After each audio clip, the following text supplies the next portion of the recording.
Une question pour vous à présent. Combien de coups de fil publicitaires avez-vous reçus cette semaine? Cela peut être un vrai calvaire pour de nombreux Belges. Le démarchage téléphonique. Beaucoup se sont inscrits sur la liste Ne m'appelez plus. Mais ça ne marche pas toujours. Alors le gouvernement envisage plutôt d'établir une liste de ceux qui veulent bien être appelés. Les explications avec David Brichard. Allô? Écoutez, je n'ai pas le temps, ça m'intéresse pas. Au revoir. Un appel publicitaire, les Belges qui ont un téléphone en reçoivent un ou plusieurs presque chaque semaine. Cette approche commerciale est même devenue aujourd'hui totalement exaspérante. Ça me casse la tête. Je trouve ça très...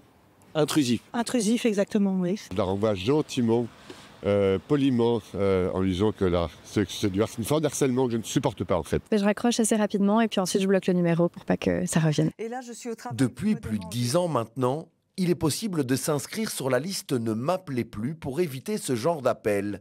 1,5 million de Belges l'ont d'ailleurs fait, mais malgré cette initiative, les inscrits continuent d'être contactés.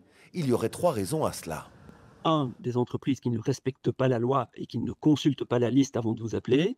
2, des entreprises étrangères qui opèrent depuis l'étranger et qui donc ne sont pas soumis à cette loi qui est une loi belge.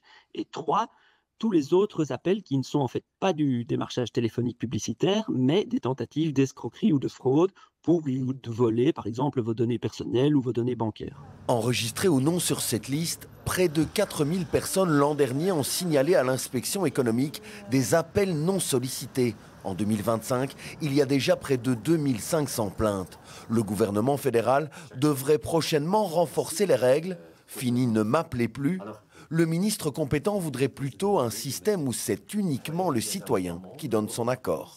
On veut changer le principe et on veut dire que c'est interdit de recevoir des appels commerciaux seulement si les Belges sont enregistrés sur une liste d'une entreprise spécifique.